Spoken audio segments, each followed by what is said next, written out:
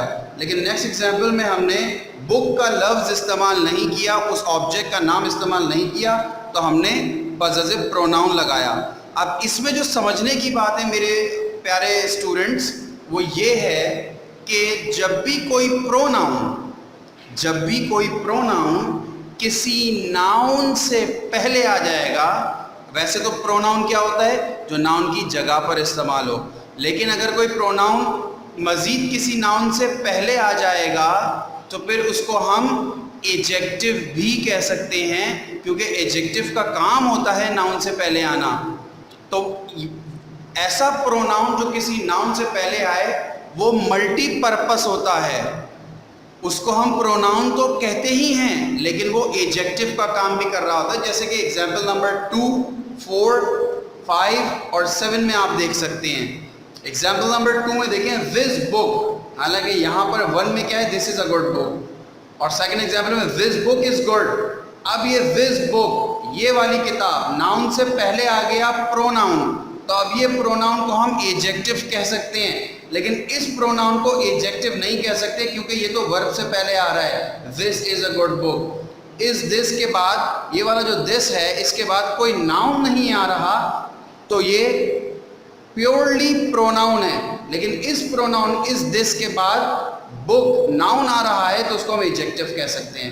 اسی طرح that is an expensive car, us that کے بعد کوئی ناؤن نہیں آ رہا تو یہ پیورلی پروناؤن ہے. جبکہ اس میں دیکھیں آپ that car is expensive, تو that car that کے بعد ناؤن آ رہا ہے اور یہ that ناؤن کو ماڈیفائی کر رہا ہے. وہ والی گاڑی یہاں کہہ رہے ہیں وہ ایک مہنگی گاڑی ہے, جبکہ کہہ رہے ہیں یہاں پر اس جملے میں وہ والی گاڑی مہنگی ہے. تو وہ والی گاڑی کار کو ماڈیفائی کر رہا ہے تو اس کو ہم ایجیکٹو کہہ سکتے ہیں. یہ والا دیٹ پیورلی پروناؤن ہے, یہ والا پروناؤن تو ہے لیکن ایجیکٹو کا کام کر رہا ہے. ٹھیک ہے. اسی طرح I have done my work, یہاں پر جو my ہے وہ ڈٹرمنر ہے. یاد ہے آپ کو پوزیسو کی میں نے 2 کیٹیگریز بتائی تھی, ڈٹرمنر اور پوزیسو. تو یہاں پر my work سے پہلے آ رہا ہے تو اس کو ہم, یہ ملٹی پرپس ہو گیا, اس کو ہم پروناؤن بھی کہیں گے اور یہ ایجیکٹو کا کام کر رہا ہے. اسی طرح I have done mine, اب اس mine کے بعد اس والے پروناؤن کے بعد مزید کوئی ناؤن نہیں لگا ہوا تو اس mine کو ہم پیورلی پروناؤن کہیں گے. اسی طرح where is your book, your pronoun تو ہے, آپ کو پتہ ہے, مجھے بھی پتہ ہے, سب کو پتہ ہے your کا کام پروناؤن کا کام ہے. لیکن یہاں پر اس جملے میں یہ ناؤن سے پہلے آ کر ناؤن کو ماڈیفائی کر رہا ہے تو یہ پروناؤن کے ساتھ ساتھ ایجیکٹو کا کام بھی کر رہا ہے. جبکہ یہاں یہ یورز کے بعد کوئی ناؤن نہیں آ رہا تو یہ یورز صرف اور صرف پروناؤن کا کام کر رہا ہے, ایجیکٹو کا کام نہیں کر رہا. تو آپ نے دیکھا کہ ان ڈفرینٹ ایگزامپلس میں نے آپ کو بتایا کہ کچھ پروناؤنز ایسے ہوتے ہیں جب وہ کسی ناؤن سے پہلے آ جائیں تو وہ ایجیکٹو کا کام, ایجیکٹو کا فنکشن کر رہے ہوتے ہیں. اگر میں آپ کو 10 سینٹینسز دوں اور اس میں نے مختلف پروناؤنز کا استعمال کیا ہوا ہو تو کیا آپ ان سینٹینسز میں مجھے بتا سکتے ہیں کہ یہ والا پروناؤن صرف پروناؤن ہے جبکہ یہ والا پروناؤن کے ساتھ ساتھ ایجیکٹو کا کام بھی کر رہا ہے؟ Very good. انشاءاللہ آپ بالکل بتا سکتے ہیں. You can identify a pronoun as an individual pronoun or a pronoun as multi-purpose pronoun working or functioning as pronoun and adjective. We do have so many exercises in our book, in a grammar book in fact. We will be solving these exercises inshallah ta'ala. We will do it together. But before that we need to understand these things.